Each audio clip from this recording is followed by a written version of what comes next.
Thank you. Well, I always enjoy the opportunity to hear other members come and talk about their priorities as well. And thank you, Mr. Ranking Member. It's a pleasure to be here.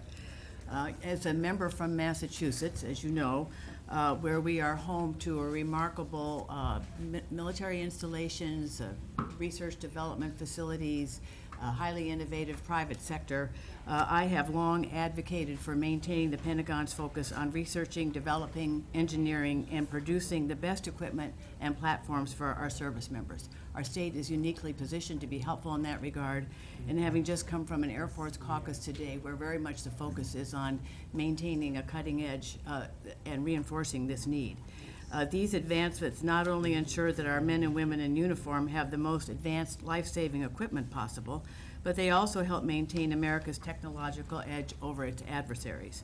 Unfortunately, defense-related RDT&E has faced a disproportionately sharp cut in recent years beyond the mandates of the Budget Control Act, and I'd like to be a strong voice for full funding for defense-wide RDT&E. And in that vein, I'd like to highlight three important RDT&E related efforts in this year's budget. First, I want to recognize the work conducted by the Warfighter Technology Directorate, which empowers the United States Army by focusing on improving body armor, eye protection, and other protective systems for our soldiers. I think we've all seen the benefits of those investments. I was discouraged to see that the fiscal year 17 President's budget decreased funding for the Directorate by almost $2 million as compared to the previous fiscal year, and I would ask that the committee direct an additional $5 million above the President's budget. Second, I'd like to offer my support for the President's budget request for the Joint Surveillance Target Attack Radar System, or JSTARS recap program. As many on the committee know, the legacy JSTARS platform has provided unparalleled joint air command and control capabilities for over 2 decades, but the program is badly in need of modernization, and I would request full funding in this year's Defense Appropriations bill. Third, I would like to commend the Department of Defense for expanding the Defense Innovation Unit experimental concept to the East Coast, and for its plan to open a DIUX extension in the Boston area this June. Doing so will enable the department to collaborate more extensively with leading industry partners and world-class universities in the greater Boston area. And in that vein, I support full funding in the President's budget for both the RDT&E and O&M funding lines to bring DIUX to Boston.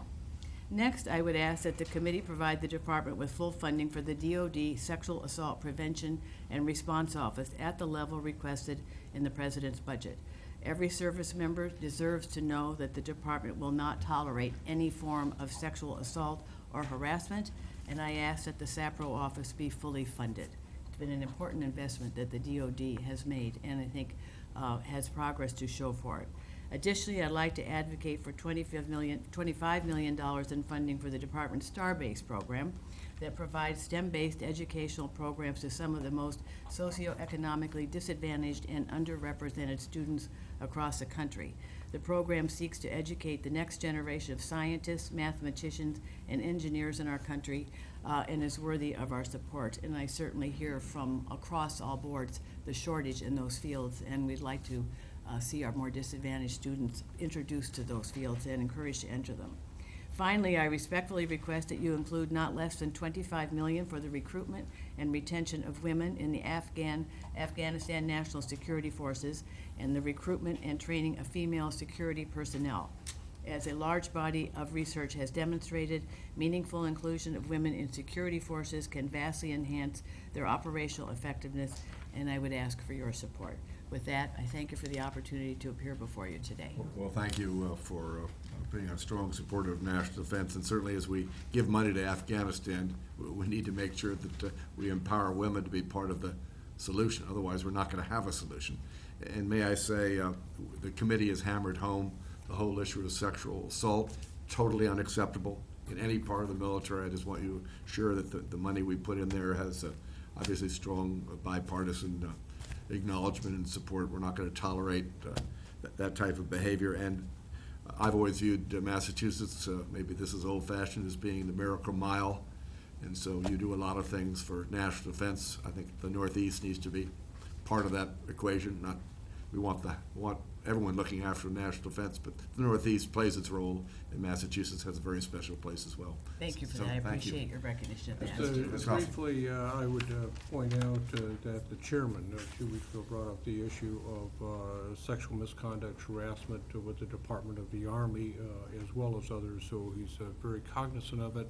Appreciate that you mentioned the Afghan National Security Forces and women's role. Mr. Moran, when he was on the subcommittee, was a very strong advocate, and appreciate you raising that today. While you are here, I know Mr. Kennedy is going to talk about the WEN-T program. I see you want to put in a good word as well. I'm happy to do that. But You we'll did. work with my Thank you. colleague, Mr. Kennedy. Thank you for very being here. much. We appreciate your testimony. Thank you.